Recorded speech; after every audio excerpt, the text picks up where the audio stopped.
मदन मोहन जी, सनातन गोस्वामी ने इनको प्रकट किया। मदन मोहन जी भी पहले जयपुर में ही विराजते थे। गोपीनाथ जी, गोविंद देव जी और श्री मदन मोहन जी तीनों जयपुर में ही थे। बहुत ध्यान से सुनिए सब लोग।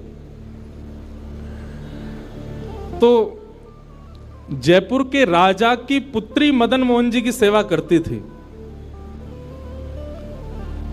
मदन मोहन जी कोई लाड़ लड़ाती, पूरे दिन उन्हीं को सजाती रहती, उन्हीं का श्रृंगार करती, सेवा करती। राजा स्वयं गोविंद देव जी की सेवा करते और उनकी जो पत्नी थी वो गोपीनाथ जी की, मतलब पूरा परिवार ही तीनों ठाकुर की सेवा करते थे। अलग अलग भवन में, अलग अलग महलों में ठाकुर जी विराजते थे। तो राजा की पुत्री का विवाह हुआ करौली राजस्थान में, जहां मदन मोहन जी अभी विराजते हैं। तो राजा की पुत्री का जब विवाह हुआ तो पुत्री से राजा ने कहा, बिटिया ये बताओ तुम्हारा विवाह है, तुमको हम दहेज में क्या दें? वैसे तो हमने सब दिया, लेकिन फिर भी तुम्हारी कोई इच्छा हो तो मांगो। उसने कहा, पिताजी मुझे सबसे ज्यादा प्रेम श्री मदन मोहन जी से है। आप माता जी और पूरा परिवार गोविंद देव जी, गोपीनाथ जी की सेवा किया करो। मदन मोहन जी को मैं ले जाऊं अपने साथ, अपने ससुराल में इनकी सेवा करूंगी। बड़ी अच्छी कथा है, ध्यान से सुनना। राजा रोने लगा, अपनी पुत्री के चरणों में सर झुका के बोला, मुझे क्षमा कर दे पुत्री, तू जो मांगेगी सो दूंगा, पर ये मेरे हृदय हैं, मैं इनको नहीं दे सकता। मैं वृंदावन से मुगलों से बचा करके इनको लेके आया हूं। वैसे तो ठाकुर जी को बचने की कोई आवश्यकता नहीं, ठाकुर जी कृपा करके आए हैं जयपुर में राजा के ऊपर, पर इनको देख करके मेरे प्राण बचते हैं। तू जो मांगेगी सो दे दूंगा। पर मदन मोहन जी बोले, पिताजी गोविंद देव जी, गोपीनाथ जी हैं ना आपके पास में, मदन एक ठाकुर जी मुझको दे दो। यहां राजा की जिद हो गई, नहीं दूंगा। पुत्री की जिद हो गई कि मुझे तो चाहिए, नहीं तो मैं विदाई नहीं होंगी। राजा की पत्नी ने भी कहा, अब इतनी कह रही है तो आप दे दीजिए ना, हमारे पास 2 ठाकुर हैं, इनकी सेवा हम करेंगे विस्तार से। और वैसे भी मदन मोहन जी की पूरी सेवा बचपन से उसने ही की है। तो राजा ने एक प्रस्ताव रखा। बोले, अच्छा पुत्री एक काम करते हैं। बोले, क्या?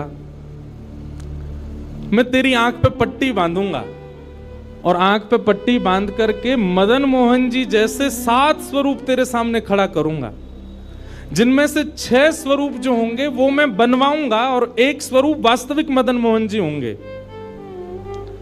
आंख पे पट्टी बांध करके तुझे स्पर्श करके अगर तूने असली मदन मोहन जी को पहचान लिया तो मैं ये मान जाऊंगा कि तू नहीं, ठाकुर जी तेरे संग जाना चाहते हैं। ठाकुर जी की इच्छा पता चल जाएगी। तो राजकुमारी बोली, ठीक है, आप ये प्रयोजन कीजिए। राजा ने महाराज कारीगरों को बुलवाया और मदन मोहन जी के डिट्टो कॉपी 6 स्वरूप बनवाए और 6 स्वरूप बनवा करके मदन मोहन जी सहित 7 स्वरूपों को खड़ा किया। पुत्री के आंख पर पट्टी बांध दी, एक जैसा इत्र, एक जैसी पोशाक, एक जैसा मुकुट, एक जैसा श्रृंगार, सब कुछ बिल्कुल एक जैसा। और कहा, पुत्री अब तू इनमें से जो 7 में से पहचान लेगी, अगर असली तेने पहचान लिए तो मैं तेरे संग भेज दूंगा। उसने हाँ तो बोल दिया, लेकिन वो कांपने लगी, घबराने लगी। जैसे उसने नेत्रबंद किए तो कथा ऐसी है कि वो रात्रि में जब सोई, अगले दिन परीक्षण होना था, तो रात्रि में जब सोई तो बहुत रोई और ठाकुर जी से कहने लगी, नाथ मैं आपसे बहुत प्रेम करती हूं, मैं आपके बगैर नहीं रह सकती, पर मेरे पिताजी की बहुत जिद है। अब कहीं मैं आपको नहीं पहचान पाई, मेरे तो प्राण ही निकल जाएंगे, विदा होना तो बहुत दूर की बात है।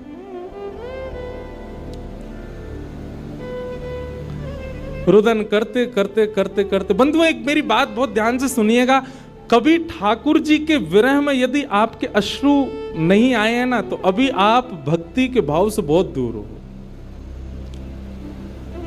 आपको वृंदावन जाना अच्छा लगता है, वृंदावन में घूमना अच्छा लगता है, राधा राधा नाम ध्वनि पर झूमना अच्छा लगता है, कथाएं, प्रवचन, सत्संग बढ़िया लगते हैं। ये सब एक प्रथम सोपान, प्रथम सीढ़ी है।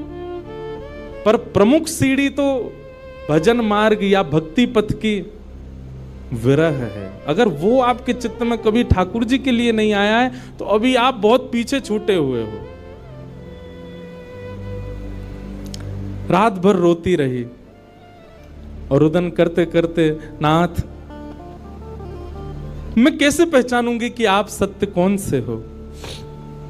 मदन मोहन जी उसके स्वप्न में आ गए और स्वप्न में आकर के बोले, तू चिंता मत करे, तेरो ही मन ना है मोह ले जावे को, मेरो भी मन है रो तेरे संग जावे को। अरे जे सब मेरी सेवा तो करें पर तेरी जैसी सेवा तो कोई करेगा ना, मेरो भी बड़ो मन है तेरे संग चलवे को। तो उसने कहा, तो नाथ कुछ कृपा तो करो। बोले हाँ मैं एक काम करूंगा। बोले कहा, तू सबरे स्वरूपन को जब स्पर्श करेगी ना तो असली मदन मोहन जो मैं हूं, तू मेरे हाथन को स्पर्श करियो। तो हाथ कैसे? ऐसे। ठाकुर जी त्रिभंग लली ठाकुर जी हैं। तो ठाकुर जी बोले तू मेरे हाथन को स्पर्श करियो तो जितने मेरे अन्य स्वरूप हैं 6 वो तो ऐसे ही रहेंगे, लेकिन जैसे ही तू वास्तविक मेरे सामने आवेगी सो मैं अपनी इकन्नी उंगली उठा दूंगा, अपनी कोने वाली उंगली उठा दूंगा।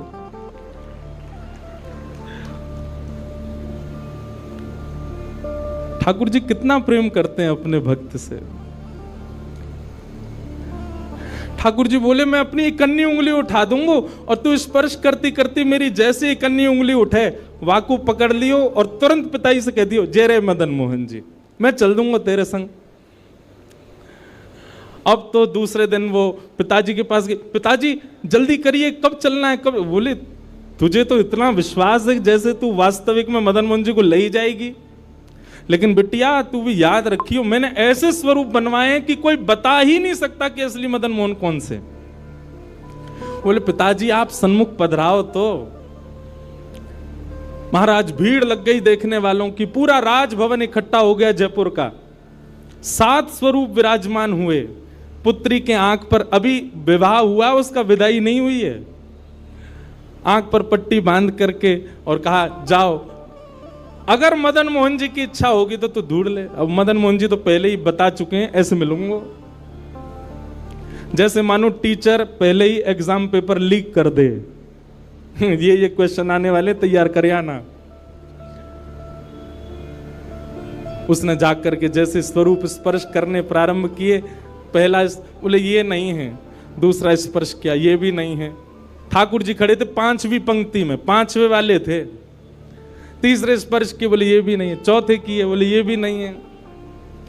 जैसे ही 5वें का स्पर्श किया और मुखमंडल का स्पर्श किया, गले का स्पर्श किया, वक्ष का स्पर्श कर, जैसे ही ठाकुर जी की भुजा पकड़ी सो ठाकुर जी ने अपनी कन्नी उंगली हिला दी और जैसे ही कन्नी उंगली हिलाई उसने तो, पिताजी यही है मदन मोहन जी। आहा, राजा के तो नेत्रों से आंसू गिर गए, चरणों में गिर गए, उठ करके अपनी बिटिया को गले से लगा लिया, कान में बोले बोले मैंने कन्नी उंगली हिलते हुए देख ली मुझे ये बात पता चल गई है कि भैया तेरी जिद नहीं है इनको ले जाने की, इनकी भी जिद है तेरे संग जाने की। और महाराज गाजे बाजे रथ में आरूढ़ करके श्री मदन मोहन लाल जी करौली राजस्थान को प्रस्थान किए। बोलो मदन मोहन लाल की। बिहरत निस दिन कुंज गलन में ब्रज जन मन सुख धाम, मदन मोहन को रूप निरख के, मदन मोहन को रूप निरख सनातन बल बल जाए, वृंदावन प्यारो वृंदावन, श्री वृंदावन मेरो। ये भैया ऐसे ही भजन नहीं बना है, ये ऐसे ही आपके झूमने के लिए कीर्तन नहीं, ये पूरा वृंदावन समाविष्ट करवा दिया हमारे गिरधर लाल जी ने एक ही पद में। पूरा वृंदावन विराज रहा है। ठाकुर जी जड़ नहीं है। दूसरा स्वरूप क्या है ठाकुर जी का? चैतन्य। कौन है ठाकुर जी? चैतन्य। कई लोग पूछते हैं महाराज जी सेवा का कोई प्रकल्प बताओ, सेवा का कोई भाव बताओ, सेवा कैसे करनी चाहिए, सेवा में क्या होना चाहिए क्या नहीं होना चाहिए। हमारी एक बात सब लोग सुन लीजिए, यहां लगभग सब सेवा वाले ही बैठे हैं। आप ठाकुर जी के प्रति चैतन्य भाव अपने हृदय में प्रगाढ़ कर लो। चैतन्य भाव प्रगाढ़ मतलब ये कोई पाषाण नहीं है, ये कोई प्रतिमा नहीं है, ये कोई धातु नहीं है, साक्षात वृंदावन चंद मेरे घर पे विराज रहे हैं। ये विश्वास आप अपने चित्त में प्रगाढ़ कर लीजिए। बस आपके जिस दिन ये विश्वास प्रगाढ़ हो गया, अपने आप आपको सेवा सीखनी, किसी से पूछनी नहीं, अपने आप करने लग जाओगे। अरे मां को नहीं बताना पड़ता पुत्र की सेवा कैसे होती है, पत्नी को नहीं सिखाना पड़ता पति को कैसे पूछना है। सारे संबंध हम अपने आप सीख लेते हैं। तो ठाकुर जी से जो हमारा प्रेम भाव है, उसके लिए हमको पूछना क्यों पड़ता है कि कैसे करें, भोग कैसे लगाएं, सुलाएं कैसे, ये कैसे करें। शास्त्रीय बात पीछे है, पहले आप प्रेम भाव में तो आओ। ठाकुर जी अपने आप सिखा देंगे अपनी सेवा कैसे करनी।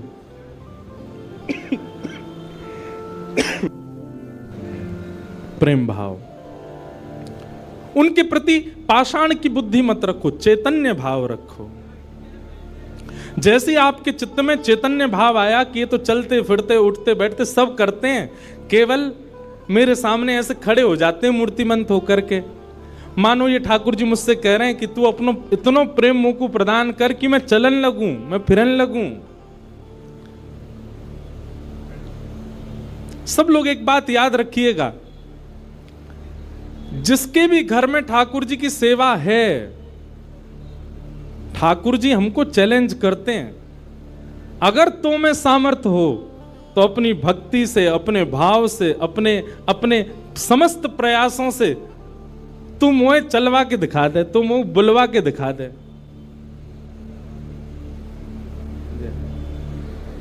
बोलो गंगा मैया की जय। वापस प्रस्थान कर जाओ। महाराज जी हरिद्वार को प्रस्थान कर रहे हैं, महाराज जी के श्री चरणों में बार। हाँ आऊंगा महाराज जी, मैं दिसंबर में आऊंगा जल्दी। बोलो गंगा मैया की जय। मैं क्या कह रहा था, ठाकुर जी हम आप सबको एक चैलेंज देके रखें कि तो में यदि सामर्थ्य हो, मुझे बुलवा के दिखाए दे, मुझे चलवा के दिखाए दे, मुझसे कोई लीला करवा के दिखा दे, मैं तो ऐसे ही बैठा रहूंगा लड्डू गोपाल बने। तेरे प्रेम में सामर्थ्य हो तो करवाए ले। जिस दिन ठाकुर जी हमारे घर आ जाते हैं, उसी दिन से हमारी एक चैलेंज हमारे ऊपर आ जाता है। हम में सामर्थ्य हो, ठाकुर जी बोल के दिखा दें, ठाकुर जी कुछ करके दिखाएं। लेकिन हमको भी संतुष्टि है, ऐसे हैं तो ऐसे ही बैठे रहें। हमको लगता है ऐसे ही रहें, इससे ज्यादा कुछ करें नहीं। इसलिए ठाकुर जी को भी लगता है जब इसके चित्त में ही भाव नहीं है तो मैं और लीला क्यों ही करूं। चैतन्य भाव चित्त में लाओ।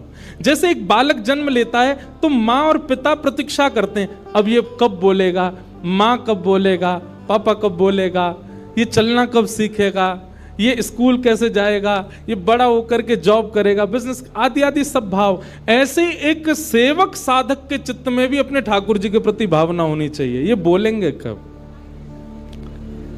हम एक बधाई गाते हैं ना नंदोत्सव में, उस बधाई में एक पंक्ति गाते हैं, धन्य घड़ी जब होए यशोदा मैया कह के बोले, नूपुर बांध दो चरणन में घुट मन डोले, नूपुर बांध दो चरणन में घुट मन डोले, पकड़े बाबा की उंगरिया तेरो ललना जुग जुग जीवेरी यशोदा मैया तेरो ललना। स्वामी जी हरिदास जी जब सेवा करते थे ना, तो ठाकुर जी बिहारी जी ऐसे ही नहीं रहते थे जैसे हमको दिख रहे हैं। स्वामी जी जैसे ही कपाट करते थे, सोई बिहारी जी बैठ जाते थे, बंसी वंसी सब नीचे करके हाथ सीधे कर लेते। मैं तो हार गयो पूरे दिन खड़े खड़े। स्वामी जी तुम बार बार पर्दा करते रहे करो। इसीलिए बिहारी जी में बार बार पर्दा आता। क्यों? ठाकुर जी उतनी देर बैठ लेते हैं। क्यों? खड़े खड़े थक गए। बहुत भाव है पर्दा के, पर एक भाव यह भी है। तो स्वामी जी को अनुभव होता है तो इसका मतलब क्या है? ठाकुर जी लीला करते हैं, पर अब क्यों नहीं कर रहे? हमारे भीतर स्वामी जी जैसा भाव नहीं है। श्री हरिराम व्यास जी के विराज रहे हैं ठाकुर जी, बाबा के ठीक पीछे जुगल किशोर जी। मुंह को तो रूप देख के ही पता चल जाए कौन से ठाकुर जी हैं। जुगल किशोर जी, इनके चरित्र में आता है कि एक बार कोई साधक वंशी दे गया, और वंशी देख करके बोला हरिराम व्यास जी, जुगल किशोर जी को वंशी पधरा देना, नई सोने की वंशी है। तो आपने श्रृंगार करके जैसे ही वंशी ठाकुर जी के हाथ ऐसे ही रहते हैं, तो वंशी पोली उसमें जैसे ही प्रवेश कराई, ठाकुर जी के हाथ का जो छिद्र है वो छोटा पड़ गया, वंशी बड़ी, लेकिन ज्यादा बड़ी नहीं, नेक बड़ी, नेक।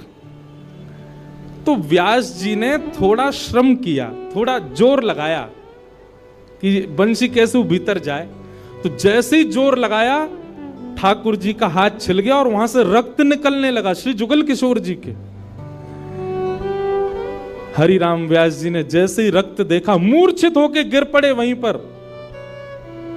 और जब होश में आए तो अपने पुत्र को सेवा दे दी और कहा, मैंने ठाकुर जी को श्रमित कराया है, अब मैं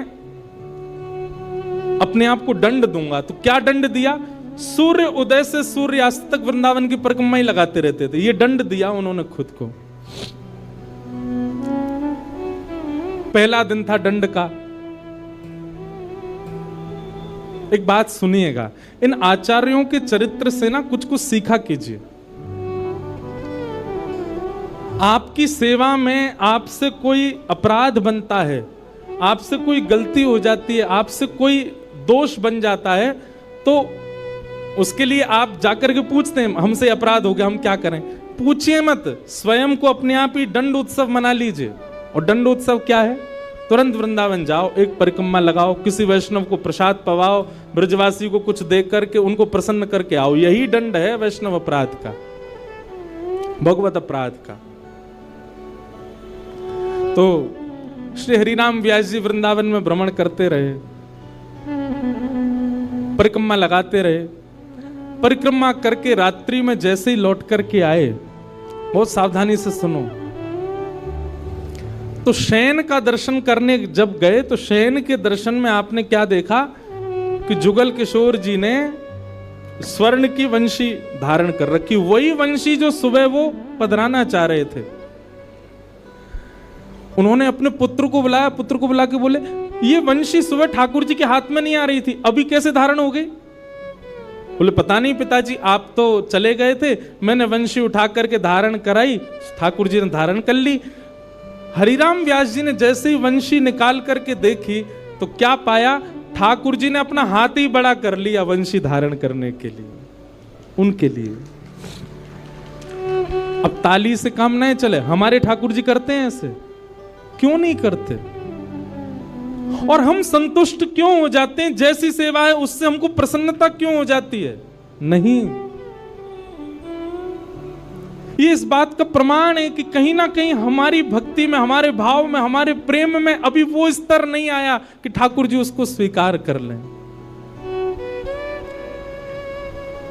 इसलिए भैया, सबसे पहली बात भक्ति में, सेवा में सबसे पहला प्रकार, ठाकुर जी को आप चैतन्य मानो। वो जड़ नहीं है, वो पीतल के नहीं है, वो अष्टधातु के नहीं है, वो मार्बल के नहीं है, वो साक्षात ठाकुर जी हैं, वो साक्षात चैतन्य है। उनके प्रति चैतन्य बुद्धि आपने धारण कर ली, अपने आप ठाकुर जी अपने आप लीलाएं कराना प्रारंभ कर देंगे। मुझको राधा रमण कर दो वैसा, मुझको राधा, नित्य की प्रार्थना होनी चाहिए ठाकुर जी से।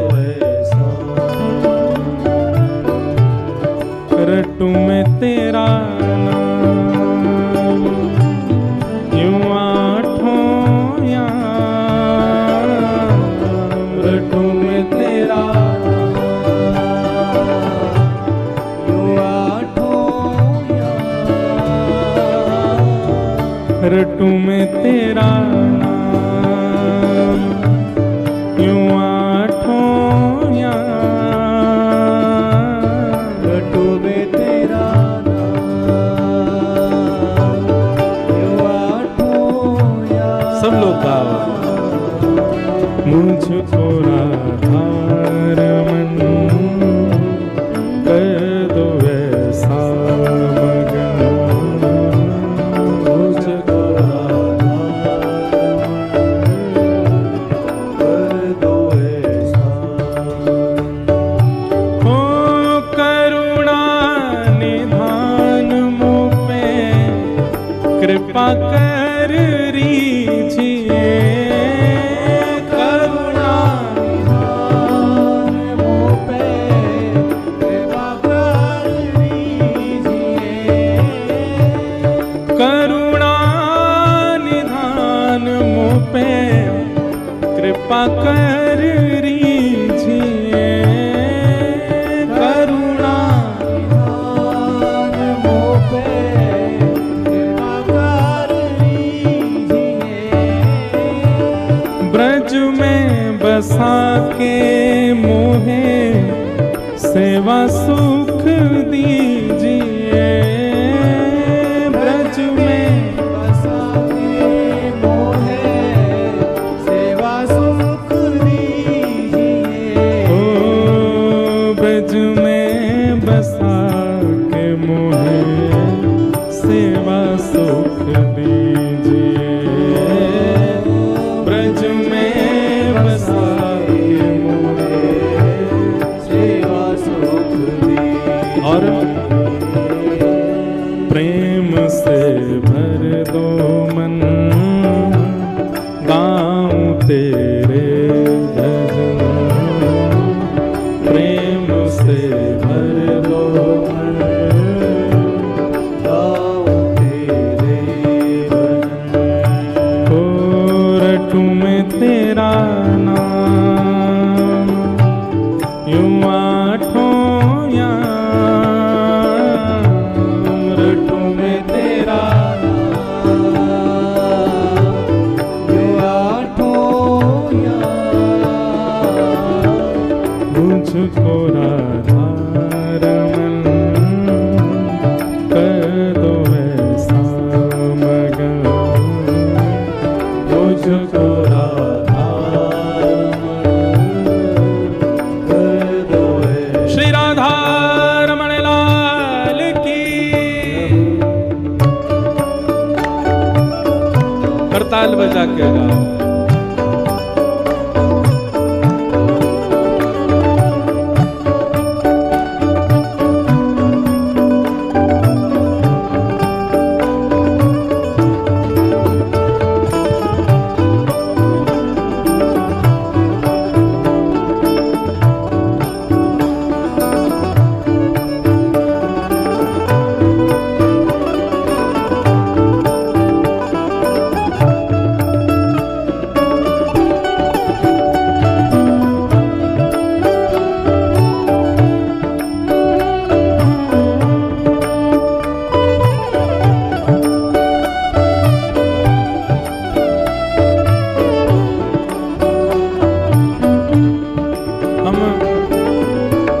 भाव पर चर्चा कर रहे हैं कि ठाकुर जी को चैतन्य मानो, वे पाषाण नहीं है, वे पाषाण तो हमारे लिए बन करके खड़े हैं कि तू अपने प्रेम से मुझे चैतन्य बना। वो चैतन्य ही हैं और उसी भाव की पूर्ति इस पद के दूसरे भाव में, दूसरे अंतरे में होती है। भाव से गाओ सब लोग। भाव भरे भूषणों से आपको सजाऊं मैं, भाव भरे भूषणों से आपको सजाऊं मैं। भाव भरे भूषणों से आपको सजाऊं मैं, भाव भरे भूषणों से आपको सजाऊं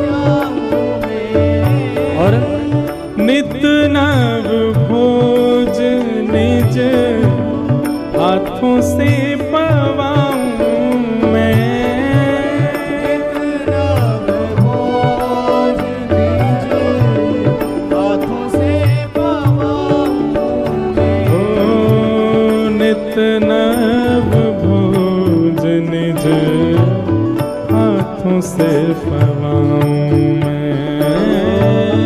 इतना भोज निज हाथों से पवाऊं। भैया हम सबके लाल जी पूरे दिना खड़े रहें और कोई के लड्डू गोपाल हैं तो पूरे दिना बैठे रहें, उनके पामन में दर्द ना हो तो ऐसी भावना हमारे चित्त में नहीं आती कभी। नित्य की सेवा में एक काम किया कीजिए, रोज रात्रि अपने ठाकुर जी के चरण जरूर दबाया कीजिए। सिंथेटिक नहीं पर असली वाला इत्र मंगाइए, थोड़ा महंगा आएगा, मंगवाओ ठाकुर जी की सेवा के लिए, और चरणों में इत्र लगा करके और फिर बड़े धीमे धीमे उंगलियों से। अच्छा एक बात और है, हमारे पुष्टि मार्ग के आचार्य कहते हैं ठाकुर जी की सेवा में अंगूठा का प्रयोग नहीं होना चाहिए। क्यों? कहीं भी जोर लगाना होता है हम अंगूठा का ही प्रयोग करते हैं, और ठाकुर जी की सेवा में अगर आप अंगूठा लगाते हो ठाकुर जी को पीड़ा होती होगी, लग जाती होगी, इसलिए उंगलियों से सेवा का ही निधान होना चाहिए। कहीं उठा करके भी रखें तो अंगूठा से ठाकुर जी को बड़े आराम से स्पर्श करना चाहिए। शास्त्र हमारे आचार्य तो ऐसा कहते हैं कि अगर आपने अंगूठा का प्रयोग किया भी है तो श्रृंगार के बाद ठाकुर जी का एक अलग से भोग लगाओ। किस बात का? श्रम भोग। ठाकुर जी आपको दर्द हो गया होगा, हमने अंगूठा से दबाया आपको, इसलिए मंदिरों में श्रम भोग आता है। बेचारो बहुत हमारो ठाकुर वृंदावन को बड़ो हल्को सो नेक में हार जाए, नेक जोर ते सर दबाए दो, हाथ दबाए दो, पाम दबाए, थक जाए इतने में तो श्रम भोग लाओ। नित्य रात्रि में ठाकुर जी को शयन से पहले चरणों में इत्र जरूर सेवा किया करो। श्रृंगार कोई कर जाए, भोग कोई बनावे, पर रात्रि शयन तो सेवक को स्वयं कराने चाहिए। दाबु तुमरे चरण करो जब तुम शयन, दाबु तुमरे चरण करो जब तुम स्वयं। ओ दाबु तुमरे चरण करो जब तुम शयन, दाबु तुमरे चरण करो जब तुम स्वयं। ओ रटू में तेरा नाम यूं आठों याम, रटू में तेरा नाम ये आठों याम। रटू में तेरा नाम यूं आठों याम, रटू में तेरा नाम ये भाव भाव से मुझको राधा कर दो ऐसा, मुझको राधा कर दो ऐसा। ओ मुझको राधा